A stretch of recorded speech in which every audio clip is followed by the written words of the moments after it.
Welcome back. Thank you once again for hanging out with us. This is the one and only IT in the D Show. I'm your host, Bob Waltenspiel, hanging out with producer, co-host extraordinaire, Randy Walker. Guest this week, he's a it's an honor to have him on here. He's a good friend of ours and a friend of the program, all the way from Red Bank, New Jersey. Mr. Mike Zapcic's in the house. You may know him. What's up? Comic Book Men. You may know him as the proprietor of Fashionable Mail. I mean, Jay and Bob's secret stash. We're going to be talking all things comics, books, pop culture, and we're arguing about doing a podcast just on Hogan's Heroes, so we might add that in too.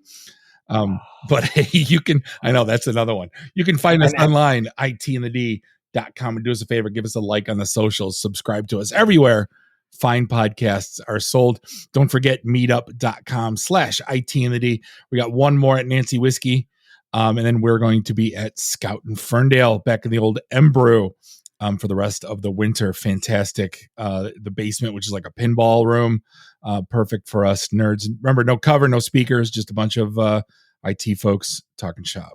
So, Mike, it is an absolute privilege to have you on the show once again. And it's always great seeing you. How you doing, sir? You too, General Burkhalter.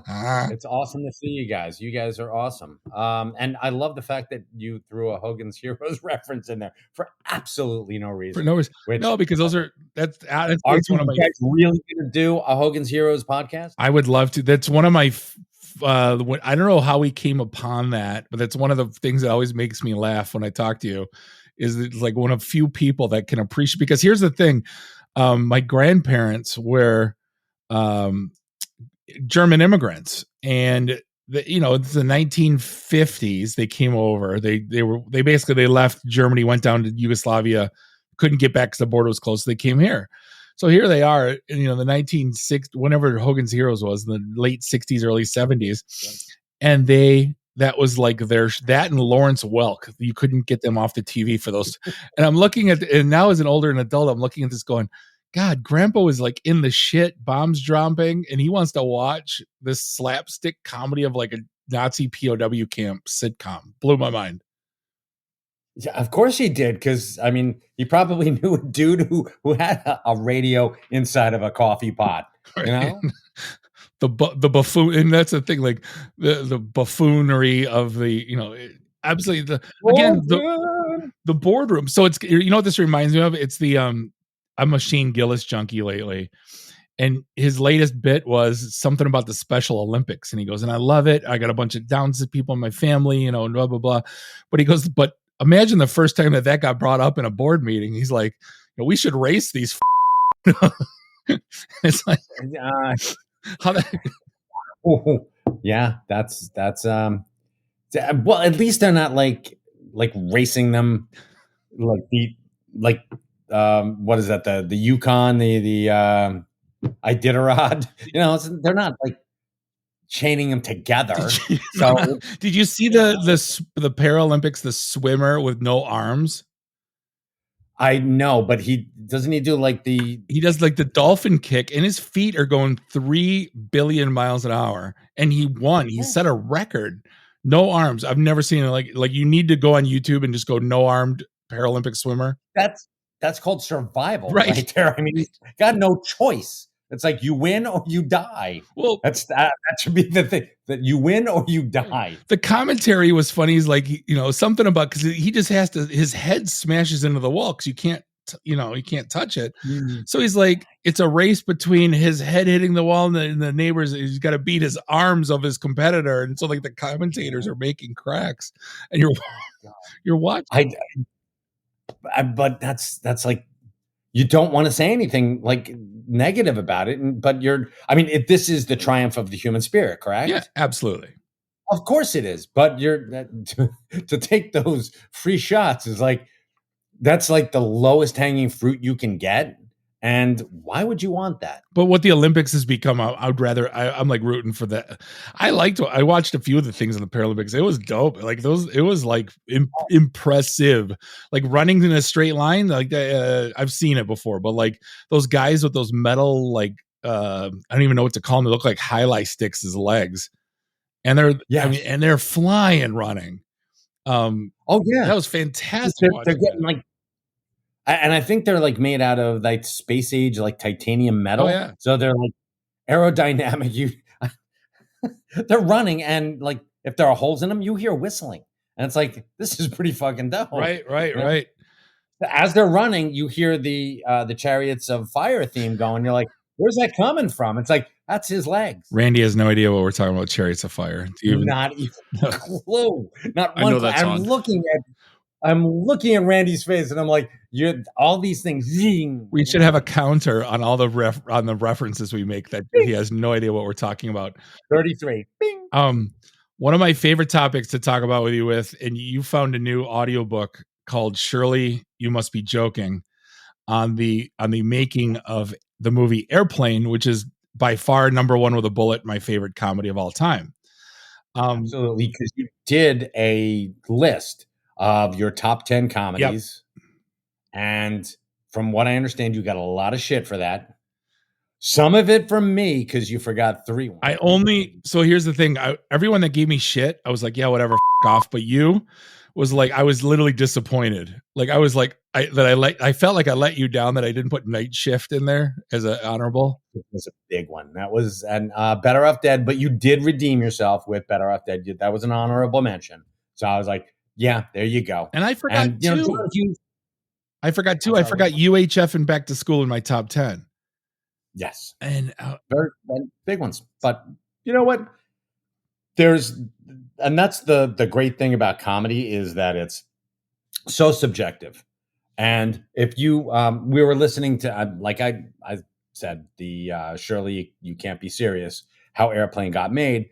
These are dad jokes before dad jokes were ever invented. Absolutely. Before that term was ever invented. And for my birthday, my wife got me the Blu-ray of Police Squad. Ooh. The 6 episodes that, and only 4 were ever aired on ABC. And I remember watching that. I remember being enthralled with Airplane when I was 12 years old. It came out 79, 80. So I was 12 years old in that summer. And comedy was spun on its ear. I was like, this is amazing. I think you have to be more like, it's funny when you're a kid, like, you know, the shit's going to hit the fan and you laugh and like a couple of the jokes are funny. But then when you get older and like the funnier lines are like, you know, you can tell me I'm a doctor, you know, for 2 hours. You can't take a guess for 2 hours. Like that becomes the funniest line in the movie. Of course. Because you know, like it changes as you evolve, I think, as a older human being. True. And I don't think I ever told you this story, but I had seen that because I used to go to the movies all the time. I saw it like 5 times in the theaters because that's the only way we could ever see anything was you have to go to a movie theater and watch a movie. So, but my father's like, hey, you know, I'm going to take my family out for movies. And he took me and my mom. And that part where when the shit hits the fan, he got up and said, come on, we're getting out of here. that offended him. And I have no idea why, but that one right there. And my father loved Blazing Saddles. Wow.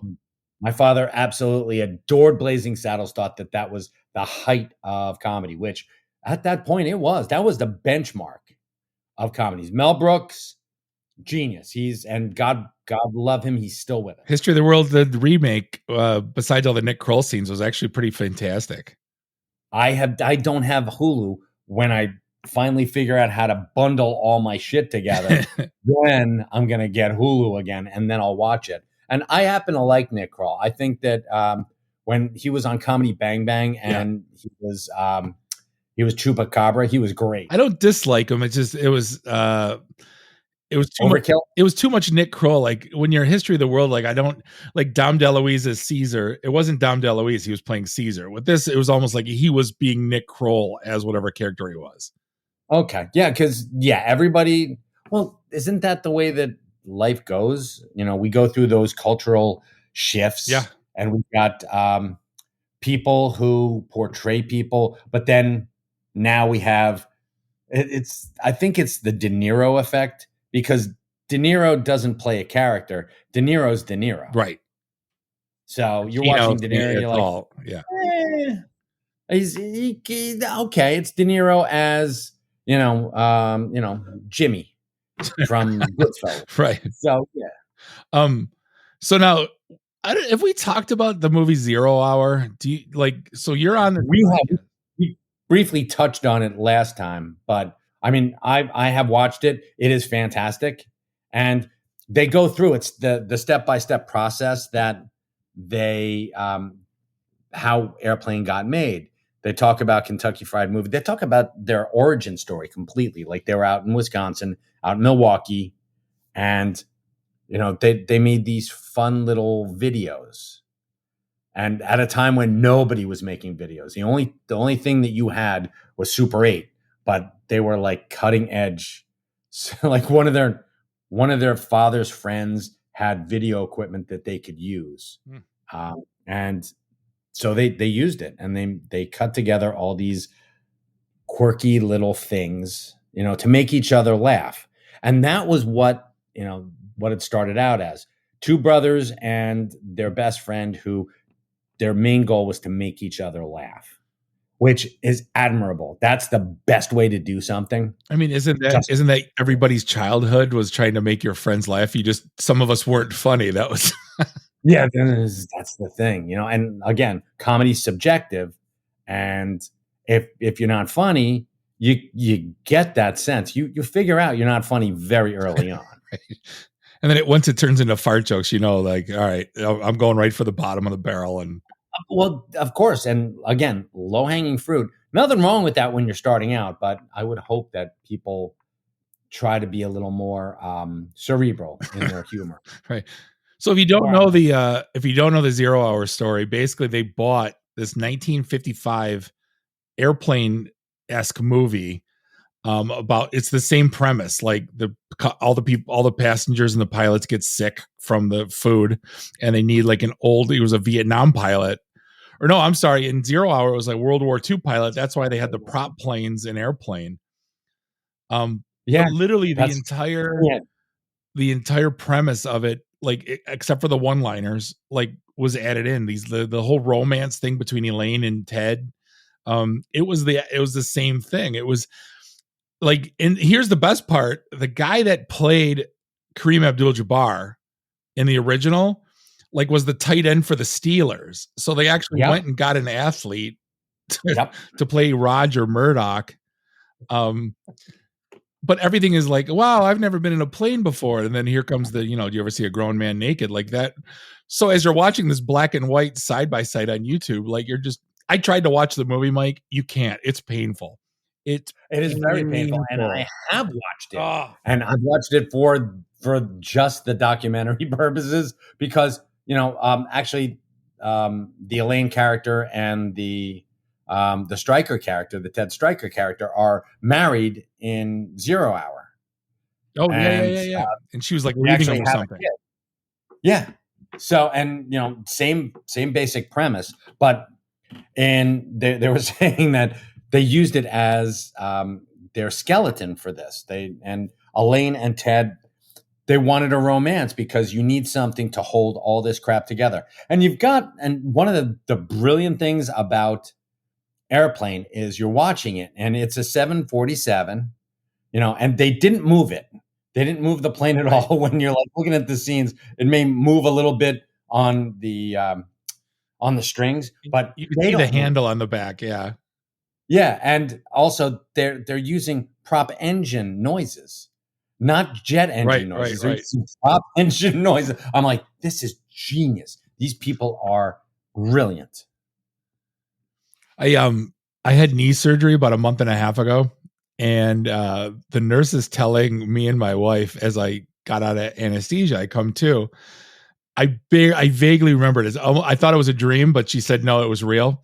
I come out of anesthesia. She says, "Can I get you something to drink?" Well, welcome back. And I said, "Hey, I'd love a coffee." She's like, "How do you take it?" And I said, "Black, like my men."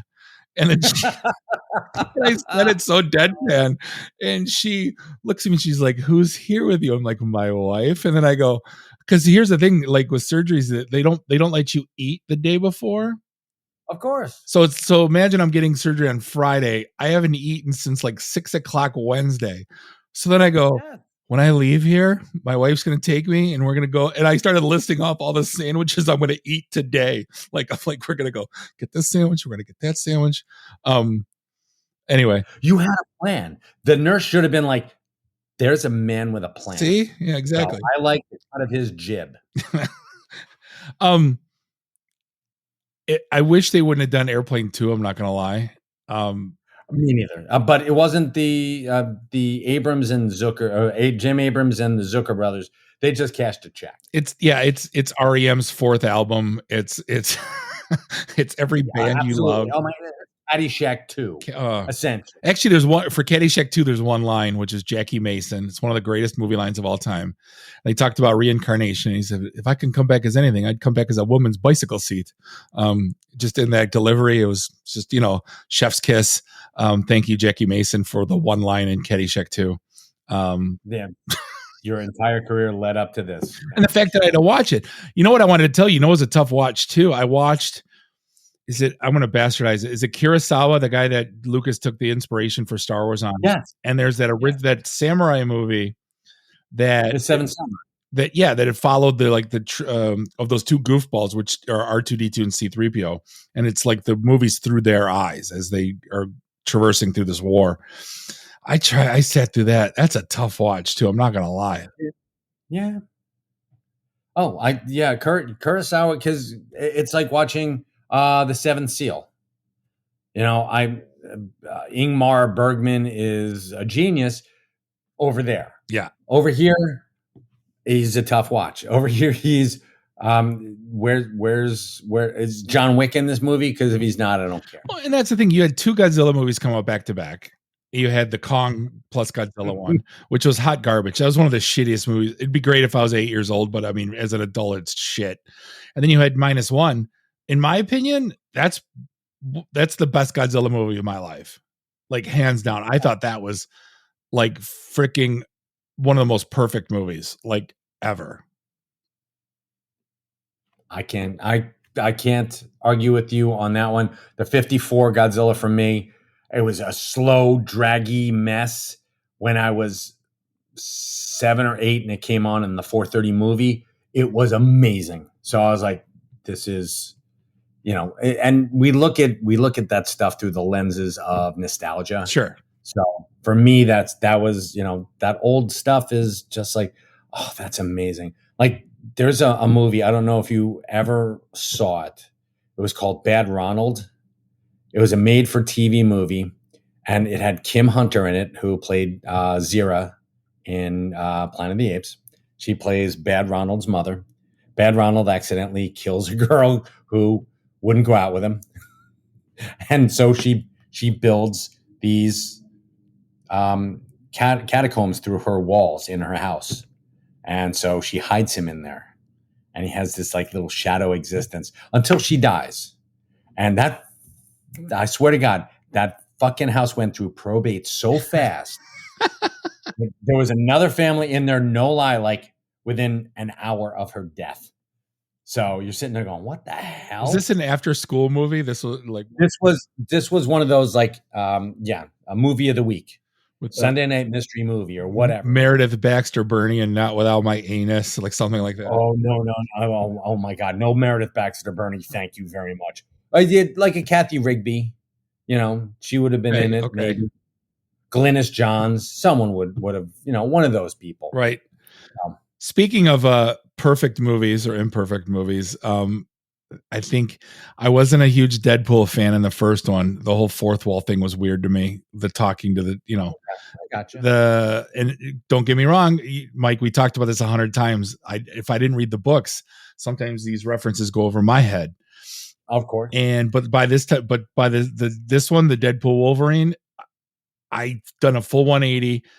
That pretty close is the perfect movie. Like, I'm going to, by inches, yes. Yeah, it's like they went at fan service. They gave the nostalgia, like the bringing back the Human Torch and Oh yeah, because we all thought it was going to be Captain America. Yeah, it was gonna be Cap. No, no, no, no, no, no, no, no, no. Randy, what is for you the perfect movie? Ooh, Like that perfect movie, the one that it's the desert island movie. Rat Race from Because 2001. I'm sorry, which Rat one? Race 2001. Randy's being a jerk. Rowan Atkinson, John Cleese, Seth Green. Yeah, I'm familiar with Rat Race. Yeah. Yes, It's fake Cannonball And, Run, Randy. It's I know. fake Cannonball Run. It's hilarious though. yeah, yeah. I think I saw it That's like 6 times in theater. Okay, you remember Up the Creek? I didn't see that I one. absolutely do. Yes, that was the Animal House. That Animal House on a river. Yeah. It was awful, awful. I wanted to love it. My I tried to convince myself that I loved it. growing up, we only had Cinemax because it was we only got free pass. Like my dad bought the filter to steal cable, so I only got we only had one movie channel, and I'll never forget that was in. We had those big heavy VHS, and we were allowed 3 movies on it, and you weren't allowed to touch it once it got recorded. And we only had 20 movies maybe, and Up the Creek was one of them. And yeah, so anytime you had to watch a movie like that was my Netflix, Randy. One of 20 movies that was on Cinemax, not the After Darks. Right before midnight. So it was and then it would just cut off. The filter was like, you're like, damn, I can't even tell if that's Static's boob. It was Your Hunter of the Future. I remember that was one of those. Beastmaster. Yeah, Beastmaster. Absolutely, Beastmaster. Very underrated. Sure. Of course it was. Mark Singer? Yes, you bet. Can we say goodbye to James Earl Jones? Oh my God, yes. I didn't realize he was 93. Like that's a life, man. That is, and a life well lived. And I put it on my Facebook that we are so blessed to have lived in a world with James Earl Jones. But see, people I don't want to say I'm upset that he got typecast as Darth Vader because it's one of the most iconic characters of all of our lives. But there's some films people underestimate The Sandlot, his role that he played in that. Mark sent me a text today about I forgot he was in this, and it was Best of the Best with Eric Roberts, the karate movie. He was the coach. He was fantastic in that movie. But there's a lot of these. Conan, for God's sake. Oh, he was, Conan. Yeah. He was in Field of Dreams. His father was an amazing actor as well, Robert Earl Jones. See, I'm going to go on a limb here. His speech at the end of Conan rivaled Al Pacino's at the end of not Devil's Rejects, when he was the lawyer. And Devil's Advocate. Devil's Advocate, thank you. But which was a reject, so yeah. Right. But James Earl Jones' speech at the end of Conan basically saying I've given you your life, and then just gets his head chopped off. But that speech was just that was so good. It still haunts me when he morphed into a snake. The head that I still see it in the back of my head. Well, I mean, I don't think he's ever phoned in a performance. Even when he's phoned in a performance, it's still better than most people. It's better than 90% of Olivier's stuff. What was he? Yeah, see, I can't think of anything he was not good in. Because you think Sandlot seemed like it should have been bad because it's a campy film, and if you look at, he was fantastic in that movie, just telling baseball stories, and and he was blind too. But he did not have a bad film. I'm looking at IMDb right now. I am looking up. I'm James Earl. Come on, James Earl. I forgot he was the president of Zamunda. Yes. Oh my God. He was yes, the king. He was also for God's sakes. Oh, he was the Lion King. See, I never. There was Barstool did a bunch of things today on lists, and one of them was movies I've never seen, and I've never sat through Lion King. Don't tell anyone. I'm not going to tell anybody. Just there's nothing he's not good in. So I'm going to look at all of them. Coming to America, he did Vader's voice in everything, which is fantastic. He was in was that Summer of All Fears? Now, see, I want to look at what he did before Star Wars. So if you look at what he did, like I recognize nothing. Jesus of Nazareth, which was a TV series. I think when I was like 77, I was 4. But you look at like Guiding Light, As the World Turns, he was doing soaps in the 50s. Yeah. Oh, I mean that. Yeah. Oh wow, he played. Oh, very cool. He was in Lois and Clark: The New Adventures of Superman. He was? Yeah, he was uncredited in Naked Gun 33 and a third. Uh-huh. Meteor Man, he was Mr. Moses. Very nice. Sandlot, yes, Mr. Myrtle. Soul Man, yeah, wasn't he the dean? He was in Sneakers. What? Forgot about that. He played the CIA guy. Oh, that's right. And who can forget in Garfield and Friends in 92? That wasn't a payday or anything, right? No. And lesson for that too. Oh my God, Frank Cuso in Best of the Best. You're absolutely right. Along with Miss Eric Roberts. Day Player Roberts. Yeah, Eric Day and Player Roberts. Christopher Penn. If you have $300 cash, he'll show up at your movie set and act for a day. Not now. Oh, now it's like 3,000. Christopher Penn? No, I'm talking about Eric Roberts. Eric Roberts. I did not know that. He'll show up with anything you're doing. You have some cash for him, he'll take care of it. So we're gonna do a YouTube series and we're gonna have Eric Roberts star in it then. I will come to Jersey. Fantastic, yeah. And we'll just make him like hand fart or dancing to hand farting. Something you could do that, I'm sure. It's like it's not the weirdest thing anyone's given me $3,000 to do. I was gonna say. Think about the looking what like it's hundreds. 190 actor credits. Oh my God, yeah, so many. Oh, you talking about Eric Roberts or no, James Earl Jones still on. James Earl Jones, yeah, 190. And yeah, oh my God, Thulsa Doom, he was awesome. And here's the thing: it's his most famous quote. That's the most misquoted quote of all time. No, I am. No, everyone says Luke. You are the only one that says it proper. Well, I know. I'm a nerd, for God's sakes. I can see. Here's the thing, though. I get shit, but like when you get shit, like you get piled because you're like, you know. But that's if I'm wrong. That's why I always have to fact check. Right. Never. Oh wow, he was in The Comedians. Very good. Holy crap. He was in Doctor Strangelove. Can't forget that. He was amazing in Doctor Strangelove as Lothar Zog, Lieutenant Lothar Zog. What the hell did he do? See, here's the thing that gets me though. Like, love the guy. I think in like 2006, I think he was bored because he did the Sandlot 2, which is fine. And then he did Star Wars Episode 3, which I don't know what he did for. I think he just said like one thing. But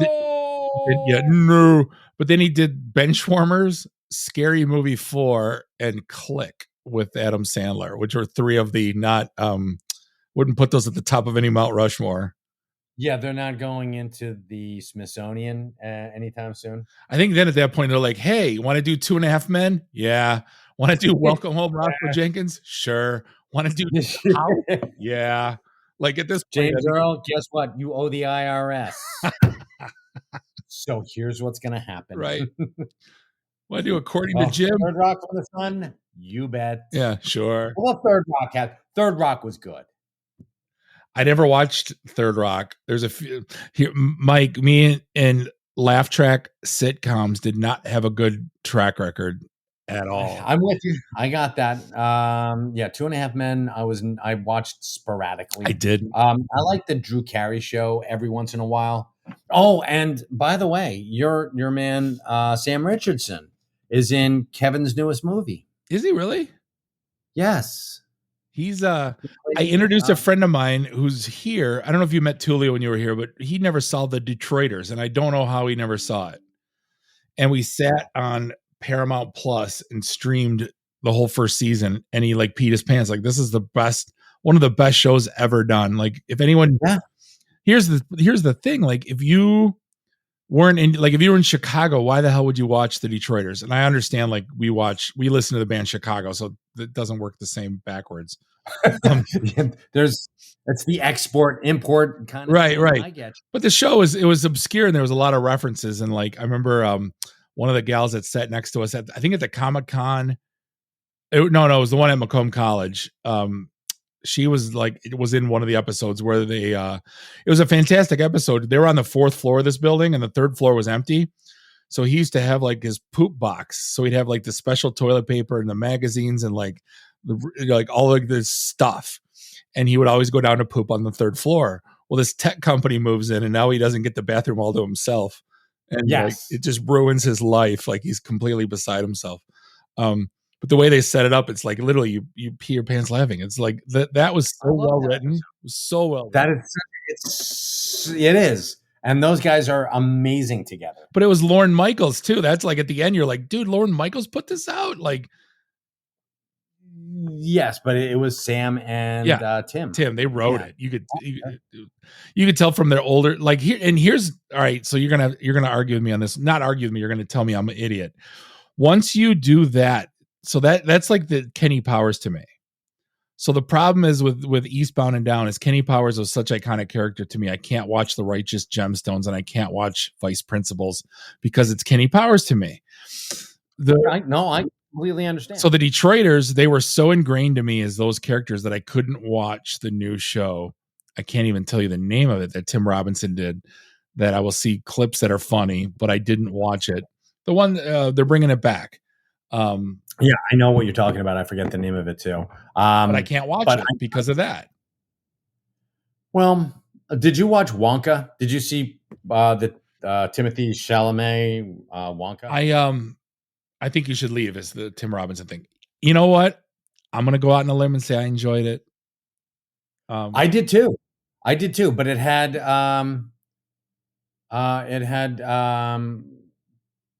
Keegan-Michael Key on there, and I'm so I know what you're talking about. I'm so ingrained, seeing him as part of Key and Peele. Sure. Now, Jordan Peele I can see separate from Key and Peele. I don't know why, but I can. But for Keegan-Michael Key, I can't. But except in that movie, because he was wearing a fat suit. Wonka to me, I raised. I have 3 daughters, and they were raised on Wonka. That was their favorite movie since they were 4 years old. All 3 of them, both Wonkas. So when this Wonka came out, it was a big thing in this house to go to take them to the theaters. And it was absolutely charming. I'll never forget. I got my kid an actual, like, before you could get like golden tickets, it was a pretty obscure thing to find or buy. Mm-hmm. So I bought a Wonka bar and I found a golden ticket and I unpackaged it and I hot glued it. And I did everything, and she's maybe 6 or 7, opens this thing up like it was like a stuffed animal thrown in the corner. I'm like, oh my God. It's like, I still give her shit about it. She's 20 years old. I'm like, remember that one time I bought you an actual golden ticket? You didn't care. And you clearly you broke my heart. Because I know it was you, Fredo. Because you got an iPad and the house, everything else is garbage. Yeah, right. Well, it's not like you were going to take her to the Wonka factory, which is in downtown Detroit. Because if it was, we'd all be dead. We have the sugar factory. I mean, Yeah, that's a sugar factory. That's why it's so packed. Yeah, sugar. What are you so what are you looking forward to? Anything on the docket? I know there's like the Mandalorian movie's coming out and I'm really worried about that. I'm not so much because Dave Filoni knows what he's doing. He is I liked everything he's done. Were his fingerprints on The Acolyte? No, because I tried to watch The Acolyte and I have no problem with the wokeness, the woke problem, or the woke part of it. What I have a problem with is that they made the Jedi completely like amoral. So you watch Screen Crush, or did we talk about this? So the guy on Screen Crush, he comes out the day after all these shows, So what he was trying to, so he explained it better than I ever could because I didn't really see it, but he explained it. It's like 3 different TV shows. Explained like they reshot stuff through other people's viewpoints, and I think it's an old Japanese filmmaking technique. And once I like looked at it as that, it kind of opened up my eyes to the whole show because episode 3 was hot garbage for The Acolyte. It was one of the worst episodes of any show I've ever seen. But then they, as the things started to change within it through the different eyeballs, like it was viewed through one of the girls, then it was viewed through the other girl, then it was viewed through the Jedi, and each time you saw it, it was almost like a different viewpoint, different movie, different TV show. But I didn't, the fact that the Jedi were a little unscrupulous and kind of assholes, like that didn't bother me. I was kind of cool about that. I don't know. I mean, I get it. I believe me, I'm the Empire 100%. Yeah. As up as that sounds, I am, the Empire wasn't completely wrong. And that's not to say that, crushing your opponents is a great thing. But what else? What were their alternatives? I think it kind of showed too, like how the Jedi got complacent and kind of out of their element in the prequel series. Like it kind of showed their downfall and their ignorance, and like what led to why they were totally blind to the Sith problem. And that's a fair point, but it took 100 years for that to happen. I would have thought that would have been like, 20 years top. Just cascading, snowballing problem. Start small in the past and build. What I would have thought would have been really cool if we got to see Jedi that were pure and like the actual Jedi that were, and bring us a real Sith. Give us a Sith that's over the past 20 years, I'm going to go back even further, 30 or 40 years. We've seen Doom as he's evil, but he's noble. Mm-hmm. And I think when you boil everything down like good and evil is selfishness. So Doom wants to rule the world because everyone else is stupid but him, which evil because he's the center of the universe and screw everybody else. It's Thanos is trying to help the world, but he wants to, rather than, you've got this glove. Why don't you make resources enough for everybody? Yeah, you could, but hey, it'd be even cooler. Murder, just get rid of them. Yeah, and then they're done, and it solves his problem, which could have been solved. Hey, enough for everybody. See, I think so. If you go like the Sith route, Vader's about as pure as evil as they get. But here's the thing: you introduce a backstory, and then you empathize with him just a little bit. Like I think out of all of them, Maul, you really didn't know why he was Maul. Like, you know what I mean? You know why Kylo Ren became Kylo Ren. You know why. Do we know why Kylo Ren became Kylo Ren? Was he just? I always thought it was like. Is it because his uncle's was Uncle Bad Touch with a lightsaber? Could have been. I mean, if you would have see, here's the thing. Every time we talk about this, it gets me angry what that 7, 8, 9 wasn't, because I'm playing Star Wars Outlaws right now, the video game. And it's right after, the second Death Star blows up. And now the Hutts and the Pikes and Crimson Dawn are fighting for like their little pieces of the pie in the galaxy. And then you had Thrawn, like you had Rebels, like you had all this shit going on right now. And then you had like Luke training Kylo, which should have been one of the Solo twins. And it just like, I go, God, what a great sequel that would have been, like, just to have it. And here's the problem. Filoni and Favreau have to clean up all this shit. If you watch the last Bad Batch season, I did. It was to clean up. Oh, somehow Palpatine returned. The whole season was to clean up the cloning shit mistake that the movie caused a rift for everyone. So now I feel like Filoni's got to do, like, instead of writing pure Star Wars, he's like basically become a janitor for like the garbage that got put out. I have a fix on this. Nobody will ever use it, but I have a fix. And would you like to hear it? No, please, no. It'll take 5 minutes. You're going to love this. Go. So I need Filoni to cut a half an hour. And we can do this. And here's how we do it. There's a Jedi or a youngling in the temple who is who can affect time. That's one. Jedis have different. Marvel. You go a little bit. You have to go a little bit Marvel. We have to go just a touch Marvel. This is sort of a what if. However, here's the thing. When Anakin goes to Mace Windu and says Palpatine is the Sith we're looking for, and instead of being Mace Windu and a complete Samuel L. Jackson jerk off and saying, if what you told me is true, you will have earned my trust. Now, here's another thing. You, pardon my French, but you, why don't I have your trust? I saved your ass many a time, Mace Windu. And I should have your trust already, but you're telling me this to my face. So I know you don't like me, but you're a dick anyway.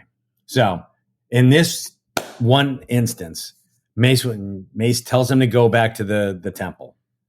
And in this one, he's like, wait, hold on, Skywalker, come with me. And then he makes a phone call or like uses that Gillette lady razor and gets the other three to come with him. So they all confront Palpatine, and Skywalker's behind all of them.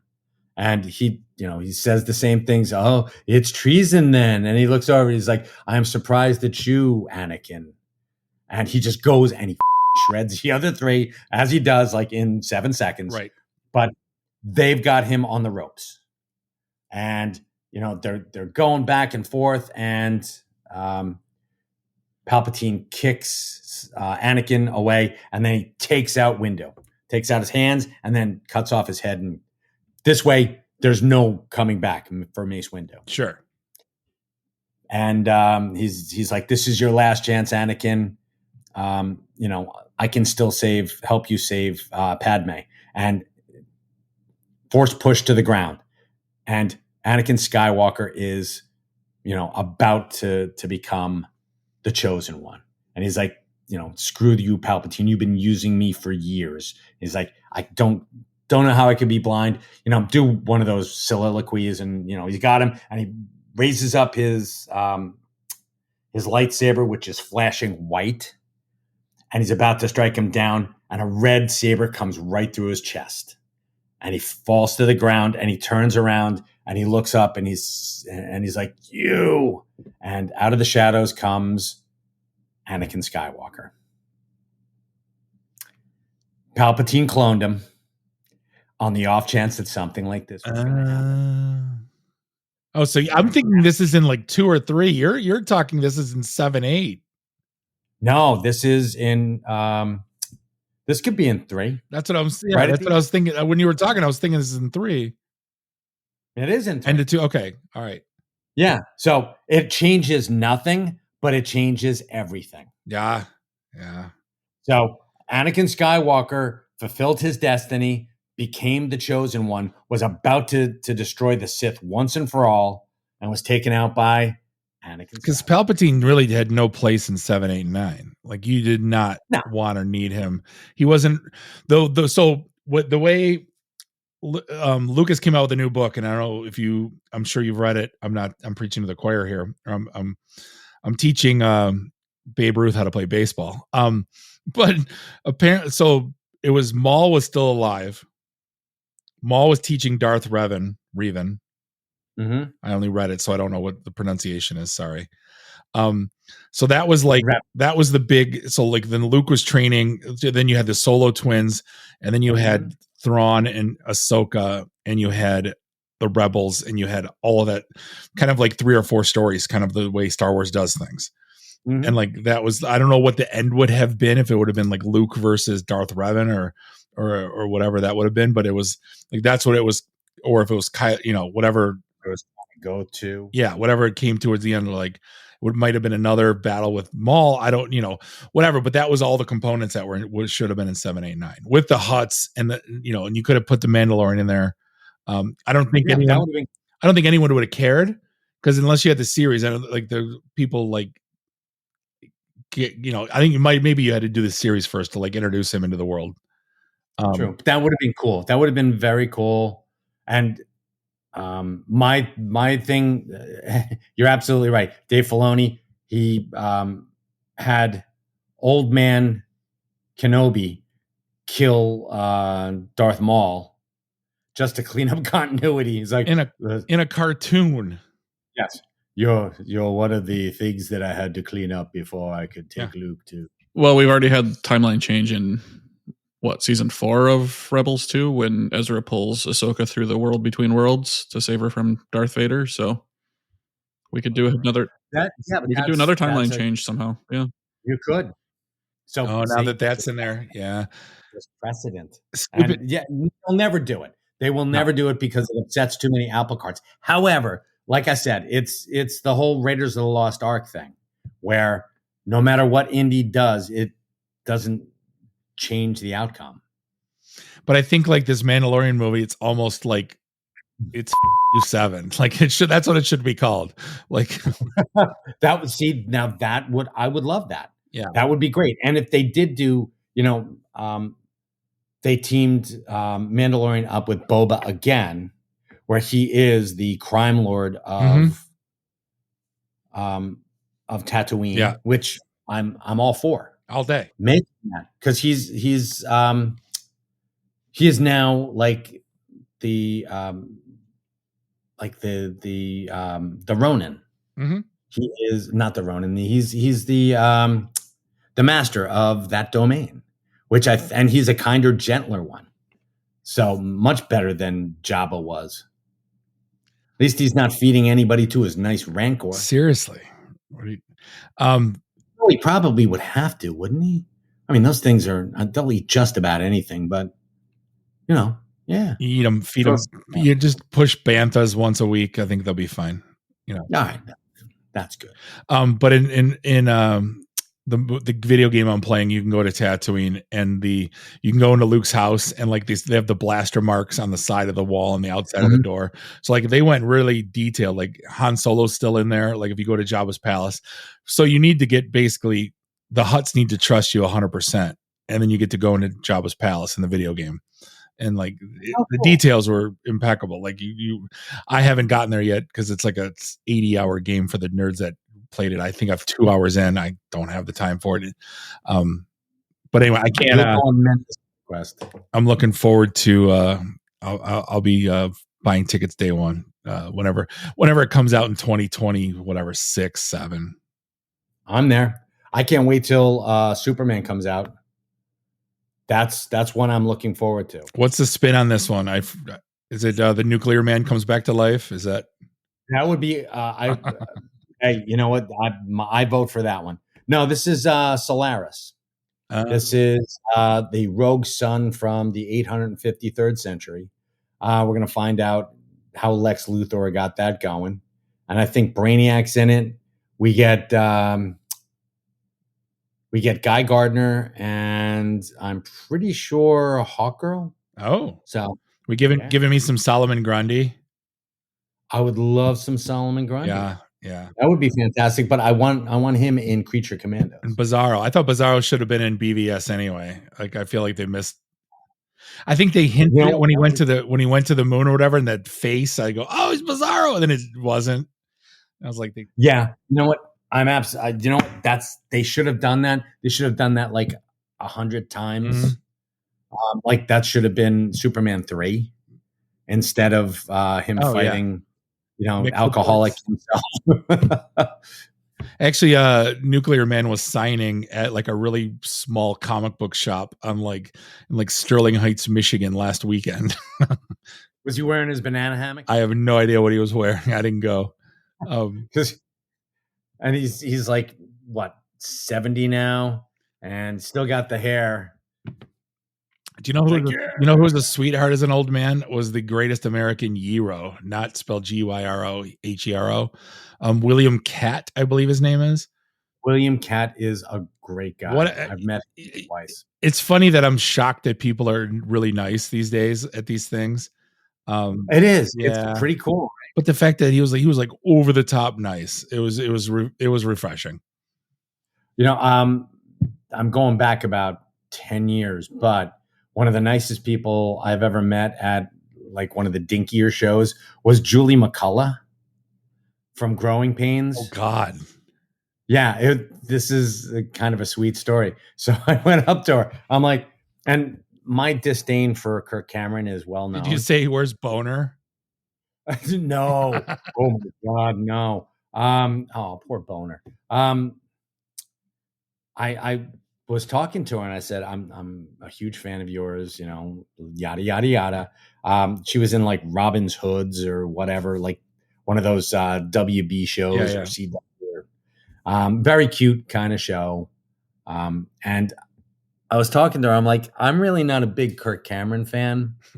And she's like, yeah, me neither. And I was just like, I heard about what happened. And please tell me if it was true or not. Because, you know, if it was true, if he did get you fired, I think that is the worst thing in the world. I think that makes him just like this hypocritical POS. And on a dare, I had to read oh my God, it was called Growing Pains, and it was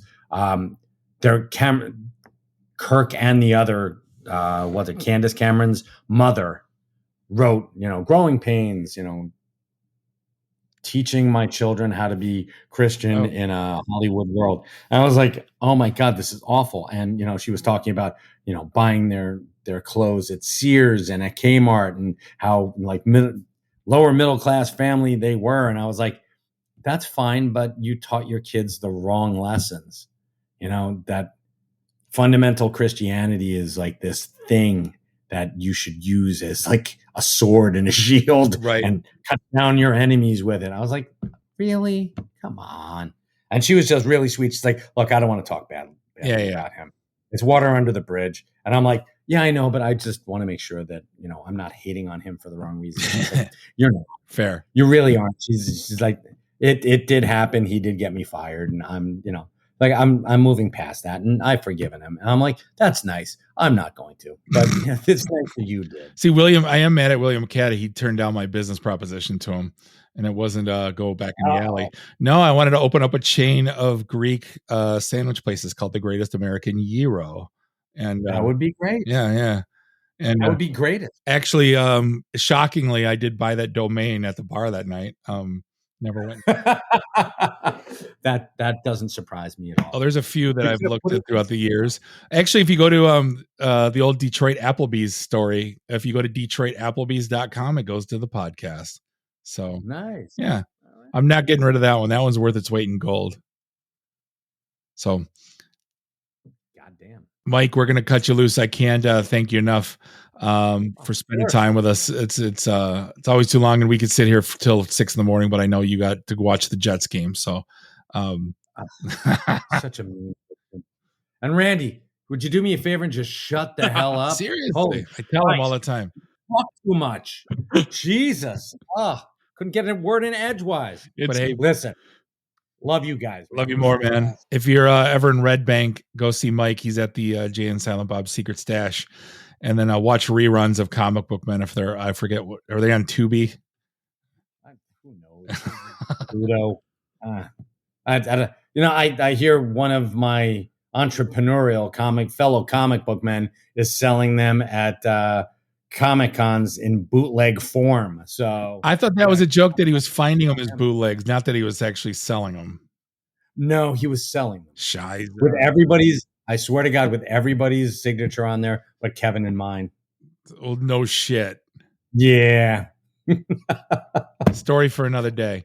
Yeah, if you want me to sign one, wow, that's going to cost you, folks. Seriously. Actually, last time when I saw you, I got that bag. I bought my daughter a bunch of shit from the store.